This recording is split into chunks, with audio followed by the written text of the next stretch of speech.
Amoy forever. Amoy LQ. Amoy Nutella Berry Blooms. Amoy kalat, amoy good vibes.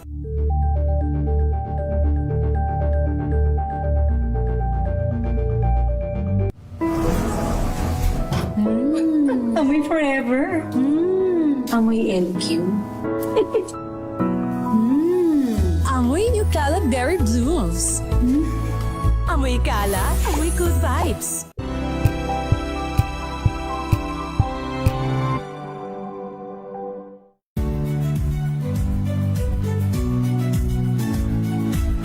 Magandang araw mga kaibigan. Ito po ang inyong balerina ng bayan, si Lisa Macuha Elizalde, na nag-aanyaya sa inyong samahan kami at ang aming mga espesyal na panauhin para sa kalahating oras ng masayang kwentuhan sa aming programang Art to Art, kung saan ang usapang sining at kultura ay para sa lahat.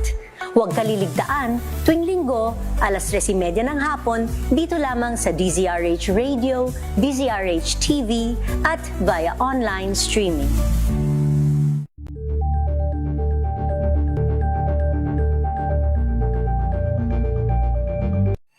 Mga balitang gigising sa inyong umaga. Mga balitang kailangan mong malaman. Mapapakinggan sa ACS Balita sa 2x2. Kasama sina Anthony Taberna at Jerry Baha. Lunes hanggang Biyernes.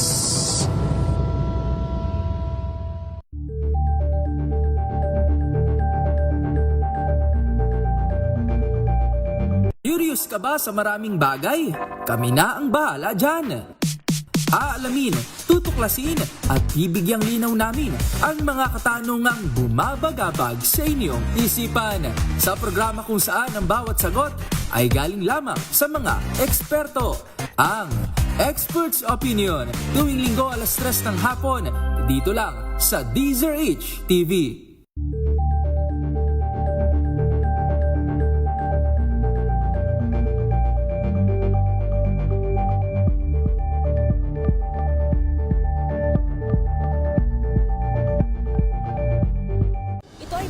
Naitalang 17 individual na ang kanilang naaresto. Ng Metro Manila Development Authority o MMDA ang no contact apprehension. Hindi rin legal ang employment na ipinangako sa kanila. Sa mata ng batas, mananagot ang sangkot at may sala. Dahil sa bawat paglabag, may karampatang parusa. Alamin ang mga pananagutan sa likod ng mga bawal. Dito sa Hoy! Bawal Yan, tuwing Sabado, alas 11:30 ng umaga. Dito lang sa DZRH TV.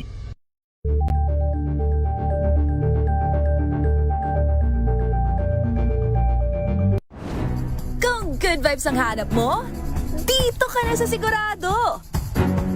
Mula sa mga istoryang nagbibigay ng inspirasyon hanggang sa mga kwentong may dalang solusyon. Mga balitang pampagaan ang pakiramdam at pampaganda ng araw. Hindi lang ba sa good news, kundi the better news. Mula Lunes hanggang Biyernes, 1:00 ng tanghali sa DZRH TV.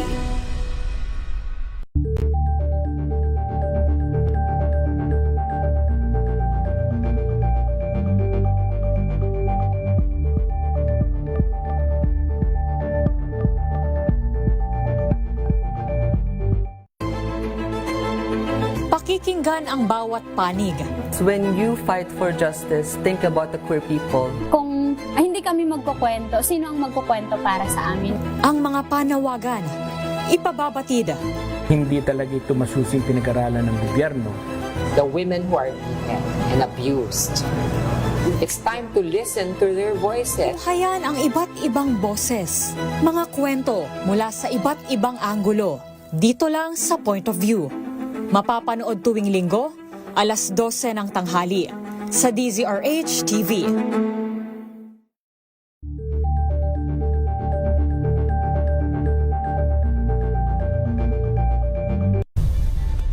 Nagsimula sa pangarap hanggang sa maabot ang tagumpay.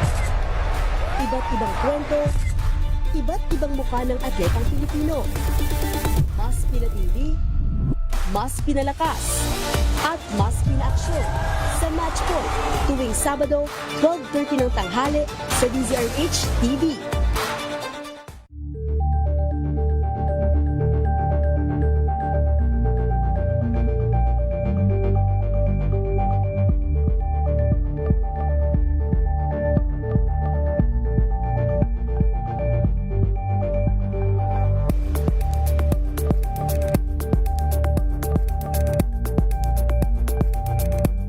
We've got you covered. From the hottest hits, exclusive interviews,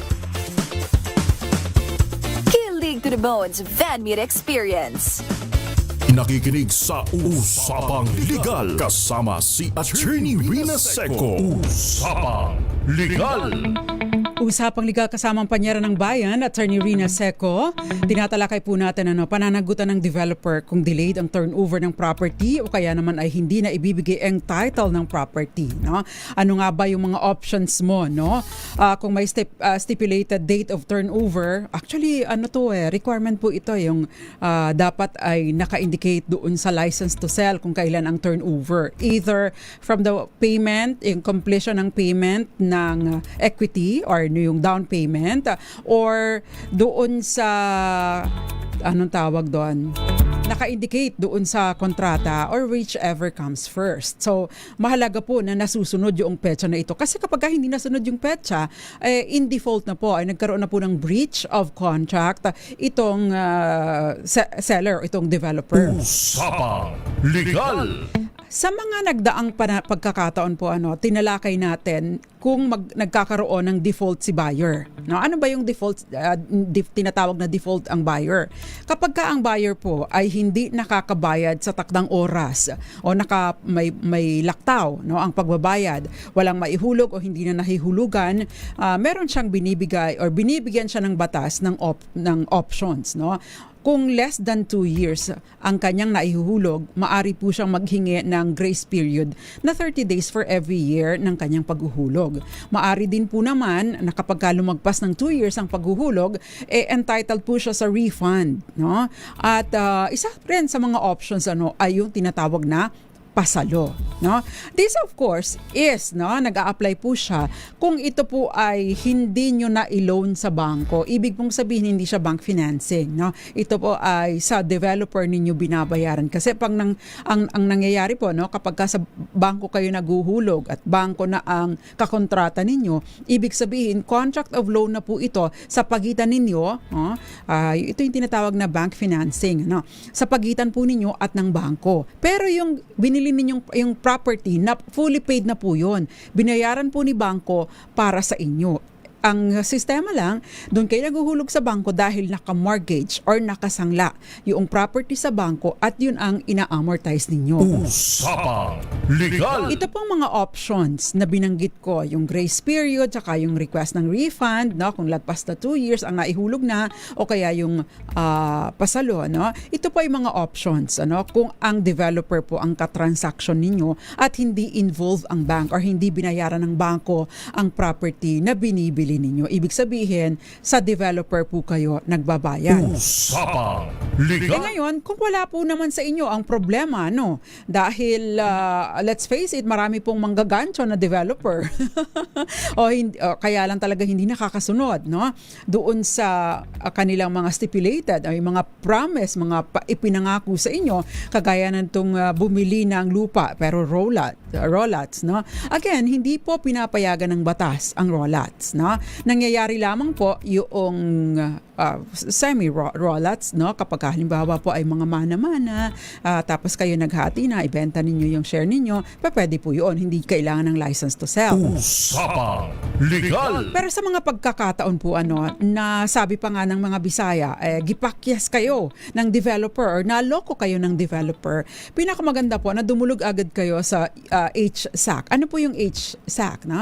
Human Settlements Adjudication Commission, na sila po yung merong primary or exclusive jurisdiction para sa mga disputes, no, involving raw lots na ibinibenta po ng mga developers. Provided of course na they are registered subdivision part of subdivision project under ng PD 957. Ayan. Usapang Legal. So hinahandle po ng HSAC, yung Human Settlements Adjudication Commission, yun pong mga violations, no, na ginawa ng developer. Halimbawa po yung hindi pagdi-deliver ng title o hindi na to turn over ang title, failure to develop, yung pinuntahan nyo nung 2000 wala pang development, sabi 2021 ibibigay, hanggang ngayon hindi pa rin, no? Puro talahib na. Sa failure to develop, at saka pinapayagan po yung buyer na mag-seek ng refund o kaya ng specific performance. Ano ba yung specific performance, no? Bigyan ng order, pag-utusan, no, itong developer na i-turn over o kaya naman hindi pa nag-execute ng deed of sale, fully paid na kayo, no? So i-order or pag-utusan itong developer na mag-execute naman ng registrable instrument, no, para po makuha ninyo yung maumpisa na ang paglilipat ng title sa inyong pangalan. Usapang Legal. So sinasaklaw po nito yung mga subdivisions, condominiums, and memorial parks. Yung memorial parks yung mga libingan. So maganda po na kung may ganito kayong problema or may mga kaibigan kayo, dapat ay alerto din po tayo. Tinitingnan din po natin yung mga petsa. Crucial po yung mga petsa doon. Usapang Legal. So isa po sa maaring gawin ng nagpadala sa atin, yung demand, yung specific performance. O ibigay nyo na sa akin yung title. O kaya naman po, kung hindi na talaga at palagay po ninyo wala na, lalo pa you are not in possession of the property, mag-claim po kayo or i-rescind po ninyo yung kontrata. Anong i-rescind? Umatras po kayo sa bentahan, no? At sabihin po ninyo na ibalik nyo sa amin ng buo yung ibinayad ko dahil nag-breach kayo or lumabag kayo sa kasunduan, hindi ninyo natupad ang ipinangako ninyo, at manghingi na din po kayo ng interest and damages, no? Pwede po ninyong isampa ang complaints sa DHSUD, no? Ito po under po nila yung HSAC. Usapang Legal. Ayan. So paano pag hindi naman rehistradong developer? Yan na ngayon ang tanong. Kapag hindi rehistradong developer, kung bakit tinatawag natin mga colorum, mga fly-by-night, no? Hindi rehistrado, malamang ang pinaka resort po ninyo ay ang korte. Kaya dapat napakahalaga. Gusto kong paulit-ulitin yung importance ng due diligence, no? Kapag ka nagdo-due diligence bibili ng property, syempre, ano nga ba, developer, asan yung lisensya ninyo bilang developer? Asan yung lisensya ninyo or license to sell ninyo sa property ito? Sa proyektong ito. Bali, dalawa pong licenses ang hinihingi ninyo sa inyong sa seller. Usapang Legal. Hindi na maskam pag dumaan sa bank, syempre sisiguraduhin ng bank na legal yon. Mas less po yung scam, dahil nag-due diligence po ang bangko. But the only thing is, kapag ka po dumaan sa bangko, ang binili ng bangko ang property para sa inyo, pag nag-default ka, kahit napakarami mo ng taon na naghuhulog, usually, di ba, 10, 15, 25 years, kapag ka po ganyan, o kaya ang tawag doon, dito sa SSS or GSIS or sa pag-ibig, mga housing loan dyan, hindi po tayo nagiging entitled or wala pong entitlement para sa refund, ng portion ng ating ibinayad. So yun po yung pagkakaiba nila, Mr. Rosita Atienza. Usapang Legal. Again, kapag ka po tayo ay nagbabayad sa developer, ibig sabihin doon tayo naghuhulog sa developer at ibig sabihin nagpaluwal ang developer sa proyekto, hindi gumamit ng bangko, meron pong refund sa ilalim po ng Maseda Law. Pero kung bangko po ito at binili ng bangko, this is no longer buying of property in installment and therefore hindi na po siya covered ng Maseda Law at wala na pong refund ang kontrata po ninyo between the buyer and the bank, sila po ay loan agreement, no? At labas na po doon yung developer. Ang kagandahan lang, nagdo-due diligence po talaga ang mga bangko. Usapang Legal. Magandang gabi sa iyo, Ivy Gutierrez, Jerome Lorenzo, Florence Regalo, Tita Ami Miraflor Garcia, gayon din sa iyo Aririn Almodovar at Angelina Palekvar. Magandang gabi po sa inyo, Aldren Caron Napoles sa Barangay Macasitas, Pio Duran Albay sa Bicol. Ay kumusta na po ang Albay, no? Ang Bulkang Mayon pala. Maya Bell, magandang gabi sa iyo at Moonbeats. Thank you very much sa pagsama ninyo sa akin tonight. Usapang Legal. Now, next question please. Mahalaga pong nadidiscuss natin ito. Attorney, hinati-hati po namin ang mana namin sa mga magulang namin. Ngayon po, ibinibenta na namin ang mga napaghatian. Hinahanapan po kami ng license to sell ng gustong bumili. Tama po ba ito? Usapang Legal. Ang license to sell ay kailangan pa sa mga subdivisions, ano? O kaya yung mga medyo may kalakihang tipak, no, ng lupa at hinati-hati po ninyo, and in essence parang nagiging subdivision, no, lots for subdivision. Doon ay hinati-hati malaking tipak at naghati-hati, hindi lang hati among the heirs kundi say for example 5 hektarya, hati namang magkakapatid, hinati-hati ninyo siya. Kung halimbawa 5 kayo magkakapatid, tigi 1 hektarya sana, but sa halip na gawin ninyong tigi 1 hektarya, ang ginawa ninyo ay 100 square meters, 300 square meters at binenta nyo isa-isa, you will need, no, a license to sell mula po sa DH-SUD, no? Mahalaga po DSUD, no? Mahalaga po yung license to sell. Pero kung halimbawa po ito ay mana ninyo, say for example 1,000 square meters, naghati-hati kayo, nakakuha kayo ng 200 square meters at ibibenta po ninyo. So naghati-hati doon sa 1 hektarya, divided by 5, tapos 200 square meters kayo at ibibenta ninyo, lahat kayo magbibenta ng inyong property or a portion of that. Hindi po ninyo kailangan ng license to sell. Usapang Legal. Yun po yung pagkakaiba. Kung diretsang mana, wala pong magiging problema, no? So, yun.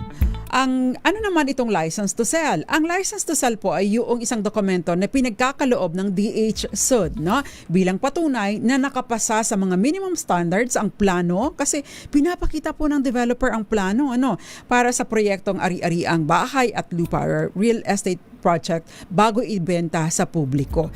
Sa license to sell, nakasaad po yung pangalan, no, ng proyekto, yung lokasyon ng proyekto, at the same time pangalan ng developer at may-ari ng projects, yung uri ng projects at kung kailan ito nakaschedule na matapos. Usapang Legal. Kung meron pong license to sell, nangangahulugan na pumasa ang proyekto sa mga panuntunan na isinasaad ng batas. So napakahalaga po ng license to sell. Usapang Legal. Present din daw si Aunt May. Magandang gabi sa iyo, or nasaan ka ba, Aunt May? Magandang umaga, magandang tanghali, magandang gabi sa lahat ng mga nanunood, nakikinig sa atin. So, yung 1 year from the issuance of license to sell po, no, dapat natatapos yun.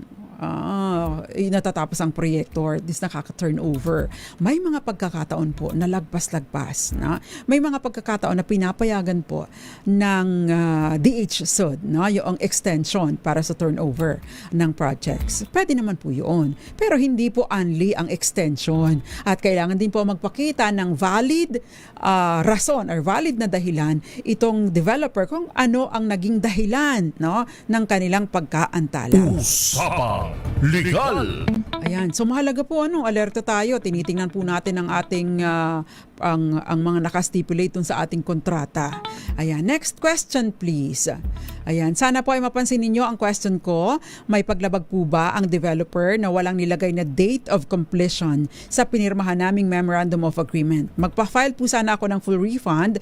More than 5 years na po kami na nagbabayad sa developer at wala pong nangyayari at hanggang ngayon ay wala pa rin pong nakatayo kahit isang poste. Ano po ba ang pwede namin gawin? Maraming salamat po sa sagot. Aabangan ko po sa program ninyo. God bless you po. Usapang Legal. Ayan, so medyo mahaba-haba yung question. Ano? Kapag ka po walang nakalagay 5 years, paglabag sa walang nilagay na date of completion. No? Kapag ka po walang, mandatory po kasi na mayroong naka-indicate dapat na date of completion. Ano? Mahalaga po yung date of completion doon sa license to sell. No? Dahil yun po ay tinitingnan ng DHSUD. So kapag ka po ganyan, pwede po kayong dumulog, no? Doon sa DHSUD or yung HSAC para naman po matukoy, no? Ma-check ninyo. Pwede po ninyong i-verify doon kasi imposible na makakalusot po doon sa DHSUD or DHSUD yung ganitong detalye. Nakalagay po yan, no, doon sa inyong license to sell. Lahat, by the way, lahat po ng buyers, no, ng mga developers ay dapat merong kopya ng license to sell. No? Dahil isa po yan sa mga assurance ninyo na legit ang inyong transaction at may kapangyarihan po itong developer na magbenta o may pahintulot po ang developer na magbenta ng property dito sa specific project na ito. Usapang Legal. Again, gusto ko pong ulitin na kada proyekto ay meron po dapat na license to sell. So kung halimbawa si developer XYZ, merong development project, may project dito sa Bulacan, meron din po siyang project dito sa Pasay, meron din po siyang project dito sa, say for example, sa Laguna, meron din sa Batangas, sa Quezon. So dapat po meron siyang meron siyang license to sell para sa proyekto niya sa Laguna, specific for that project, specific to license to sell for the project in Pasay or pati sa Bulacan, sa Laguna o sa Batangas. So kada proyekto po ay dapat na meron pong lisensya mula sa DHSUD. Usapang Legal. Ivy Gutierrez ng Tayug, Pangasinan. Magandang gabi po sa inyo. Ano pa ba? So ano ba yung pwedeng gawin, no, ng ating kababayan? Magpadala po kayo ng demand letter, no, para sa turnover, para linawin kung kailan. Pero again, you can go to DHSUD to verify kung hanggang kailan. I believe ang DHSUD po maari po ninyong ma-check sa kanilang website yung mga legitimate na developers. At I think the projects mismo ay naka-indicate din doon kung hanggang kailan ang turnover or yung license to sell ay anong petsa, no, nang nakalagay doon sa inyong kontrata. Ayan. Usapang Legal. Next question. By the way, kapag ka po ganyan, pwede po kayong, kung aatras na kayo, pwede na po kayong mag-demand ng full refund. Hindi po, bagaman at ito po ay, say for example, sinabi po ninyo na, ay hindi pa naman ako fully paid, pero wala akong palya, no, sa developer. Kailangan po, pwede po ninyong i-refund. Actually, karapatan po ninyo ang full refund with interest and at the same time with damages, especially if there is a default or breach on the part of the seller or the developer. Usapang Legal. Ayan, next question please. Hi attorney, may nakuha po kami ng husband ko na RFO. RFO I think is ready for occupancy na bahay. At sabi po, once completed ang DP, pwede na kami lumipat. Ginawa ko, binayaran ko yung DP in 3 months, which is dapat sana 15 months. Till now, more than 2 years na po, di pa din nato-turn over. Approved na din ang housing loan ko, pero hindi pa din nato-turn over. Ano po kaya ang magandang gawin? Usapang Legal. Okay, maari po ninyong sulatan ang inyong maari po ninyong sulatan ang developer para sa turnover, no? Pagkatapos kung hindi pa rin, actually ang ginagawa ko po, ang ina-advise ko po sa client kapag ka po may ganyan, kina-copy furnished ko po ang DHSUD. That way, meron ng sufficient warning si developer na pag hindi ka nag-comply ha, copy furnish na yan, DHSUD. So alam mo na ang kasunod, no? Administratibong kaso laban sa'yo. So mas mahihirapan ka kapag kaganto. And by the way, ang mga taga DHSUD po, mga taga HSAC, ano po sila, tumutulong po talaga sila. Meron po kaming experience dito na talagang tumutulong po sila kapag may idinulog kayong ganito. So hindi po kayo dapat na mag-atubili, no? Kung halimbawa mayroon kayong problemang ganito. Usapang Legal. Okay, magandang gabi po sa inyo. May alam ang tawag doon. Ito si Virgilio Capulo Sr. Sasagot, hindi ko alam kung anong nakalam. Puerto. May alam from Puerto Princesa City, Palawan. Ililina ko po mamaya kung ano yung message. Hindi ko masyadong naintindihan. Usapang Legal. It's 7:16. Meron pa po tayong mga commercial sa ating pong pagbabalik. More questions pa ang ating sasagutin. Diyan lamang po kayo. Kayo'y nakikinig sa Usapang Legal kasama si Attorney Rina Seco.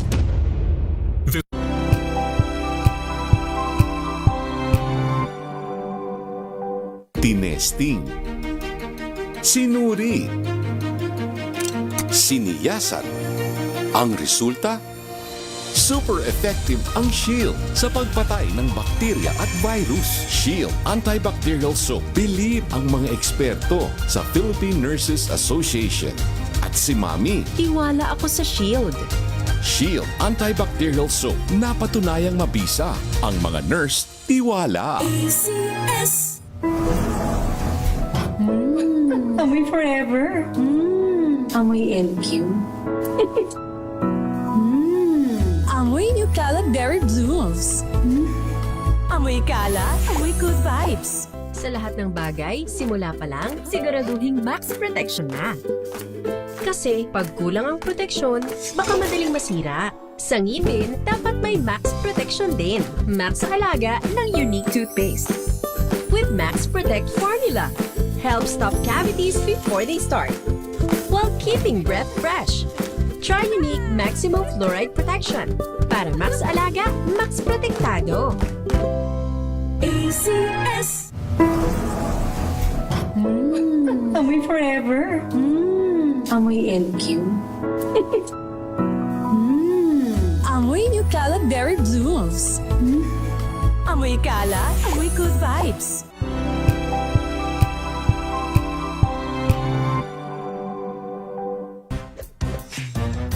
Galing-galing mo, Smart dishwashing paste ko, pritong ulam na masebo, plato o kaldero, tanggaling for everyday. Ganyan pag Smart ang dishwashing paste. May double tanggaling formula. Tanggal ang sebo, tanggal ang bakterya. Pahit para walang bahid, linis fantastic sa metal at plastic, number one ko to.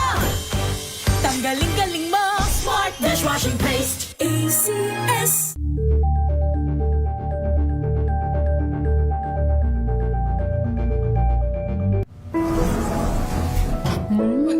Amoy forever. Amoy LQ.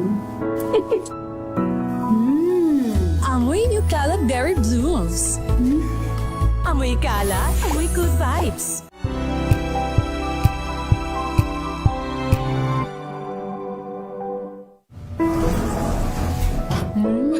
Amoy forever.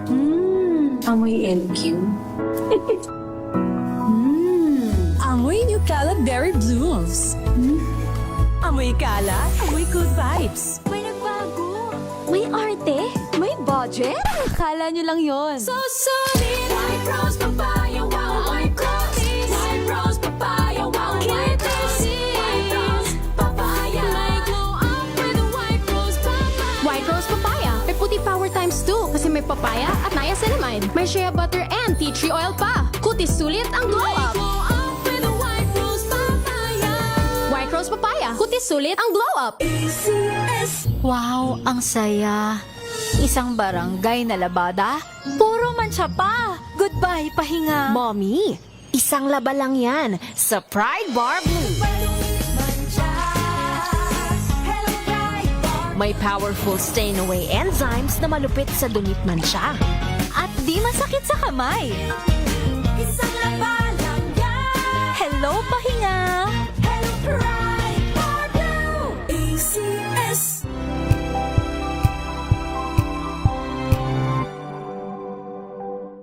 Alamin ang mga maiinit na isyung pambayan, mga balitang kailangan mong malaman, usapin sa pamahalaan, politika, ekonomiya at kabuhayan. Ito ang mga dapat mong malaman, pakialaman at pag-uusapan dahil kayo ang tinig ng mamamayan dito sa Damdaming Bayan.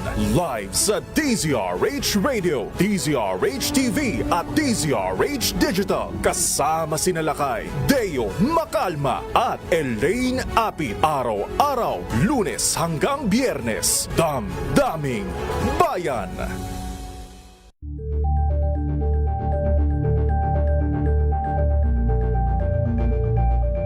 Tambalang Anthony Taberna at Jerry Baha ang gigising sa inyong umaga dahil lalatay ang humahagupit na diskusyon at komentaryo Lunes hanggang Biyernes sa 2x2.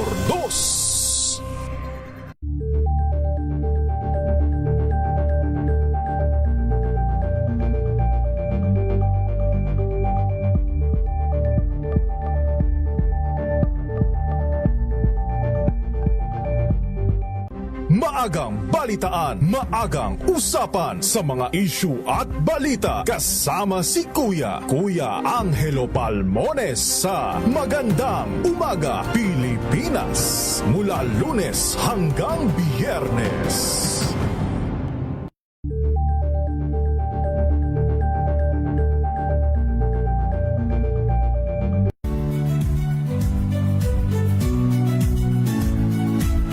Magandang araw mga kaibigan. Ito po ang inyong balerina ng bayan, si Lisa Macuja Elizalde, na nag-aanyaya sa inyong samahan kami at ang aming mga espesyal na panauhin para sa kalahating oras ng masayang kwentuhan sa aming programang Art to Art, kung saan ang usapang sining at kultura ay para sa lahat. Huwag kaliligtaan, tuwing linggo, alas 3:30 ng hapon, dito lamang sa DZRH Radio, DZRH TV, at via online streaming.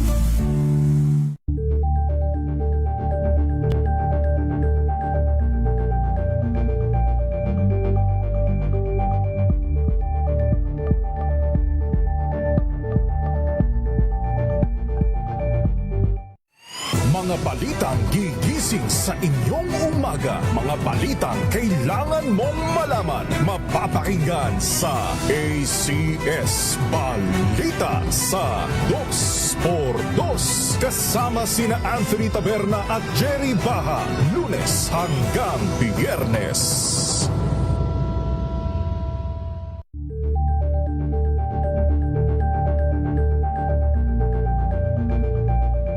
Curious ka ba sa maraming bagay? Kami na ang bahala dyan.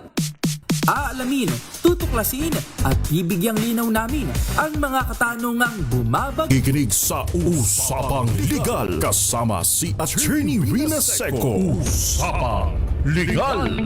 Oy, anong temperature dyan? Gilbert, dyan sa Toronto, Canada. Magandang gabi po sa inyo at maraming salamat sa pagsubaybay sa atin. Sabi ni Teresita Atienza, attorney property ng lola ko noon, ewan ko kung may titulo yun, ay alamin mo muna. Hindi ko nga alam kung paano gumawa ng CR yun kasi naliligo sa batalan. Rolat ba yun? Actually, ang rolat po is that subdivision siya pero walang mga development. No? Pero yung halimbawa po, no, binili mo sa isang tagapagmana or binili mo sa isang taong nagmamay-ari. Say for example, hinati na portion, no? Kaya may tinatawag tayong mother title na portion ng, say for example, portion ng kanyang property. Hindi po 'yun, bagaman at walang development, hindi po siya doon sa rolat na ipinagbabawal. Yung halimbawa, binili mo halimbawa kay Don Ibanez, no? Bumili ka ng 1 hektarya sa lupa ni Don Ibanez dahil meron siyang 10 hektarya lupain. Binili mo yun, o hinati niya, portion nun.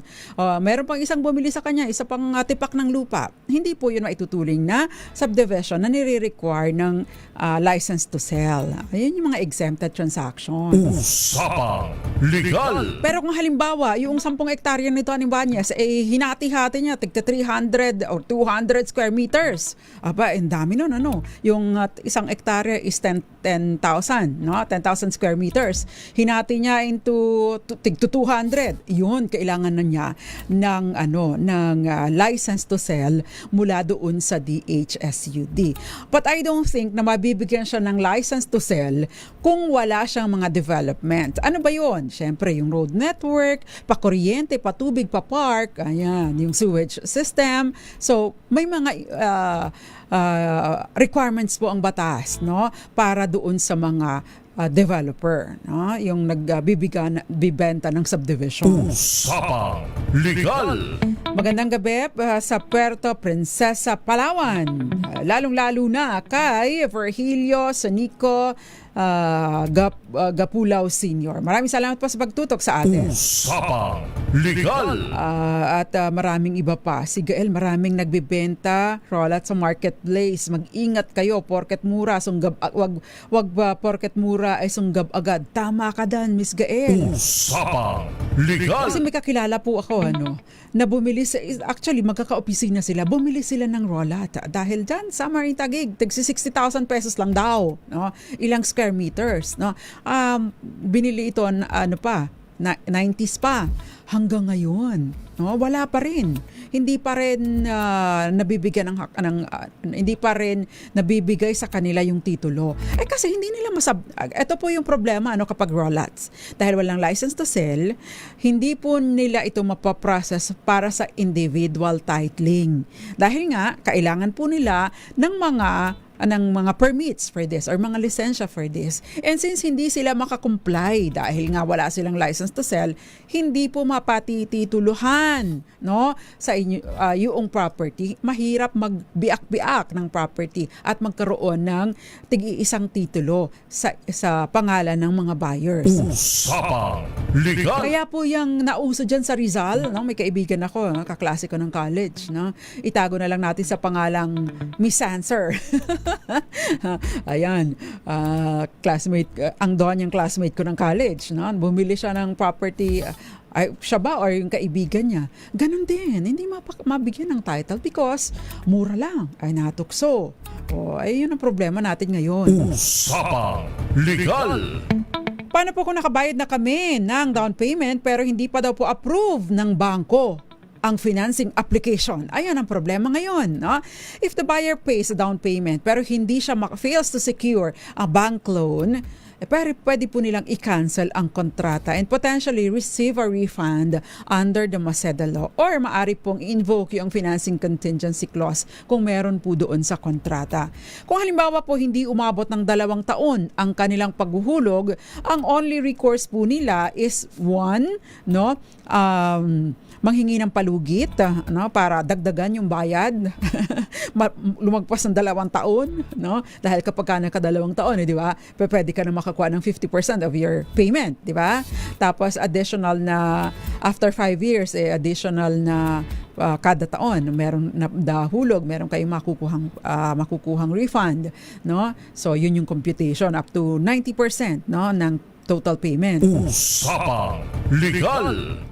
Pero kung hindi po kayo nakaabot ng 2 taon, again, no, maaari pong manghingi ng grace period, maaari po ninyong dagdagan yung payment ninyo para makarecover man lang kayo, or isa po sa mga opsyon, yung tinatawag natin na pasalo. At na-discuss na po namin, actually si Attorney Cam several times na po niyang na-discuss yung pasalo, so pwede po ninyong balikan yung mga episodes na yun. Usapang Legal. By the way, kapag po kayo ay nag-avail ng grace period, wala po itong additional na interest. 1 month grace period for every 1 year of installment payment.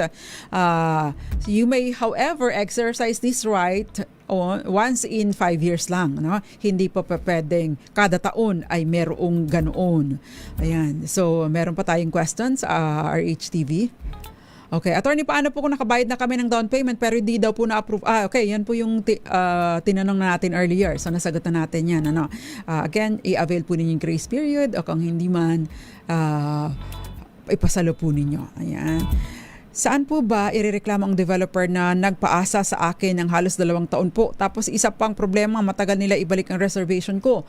Ayan ang problema. Sa DHSUD, HSAC, pwede po kayong dumulog doon. Usapang Legal! Okay, ang bilis po ng oras. Sabi niya, attorney, kaya pala mura yung nabili naming foreclose ng bank ng property ay dahil marami nang naihulog ang dating buyer. Actually, tinitingnan po dyan yung value. But usually lower ito because para po mabigyan ng pagkakataon si buyer, yung na-foreclose na buyer, na foreclosean, na meron po kasing tinatawag na redemption period na 1 taon. Mula sa pagkaka-foreclose ng property, maaari pong i-redeem ng may-ari nung original buyer yung property. No, kaya nga po after ng halimbawa ikaw ang buyer sa foreclosure sale, hindi agad na ililipat sa iyo ang titulo because i-observe pa muna yung 1-year redemption period. After that yung 1-year period, saka pa lang po maaaring mailipat sa iyo yung titulo. Usapang Legal! Anyway, ang bilis po ng oras. Maraming salamat po sa pagsama ninyo sa akin tonight. Ang tabayanan po ang susunod na programang Lunas at Lunas Extension. At syempre pa tomorrow po si Attorney Cam naman sa Usapang Legal. At I will be back on Thursday. Nakasama ka po sa kabilang side si Jeric Barreto, mga taga DZRH TV at mga taga IT Department. Ako po ang panyara ng bayan, Attorney Rina Seco. At muli niya ako maririnig on Thursday. Magandang gabi po sa inyong lahat. Dito lang po sa DZRH. Una sa Pilipinas, una sa Pilipino. Sumainyo ang mga dagdag kaalaman sa batas. Hatid ng Panyera ng Bayan, Attorney Rina Seco sa Usapang Legal. Usapang Legal.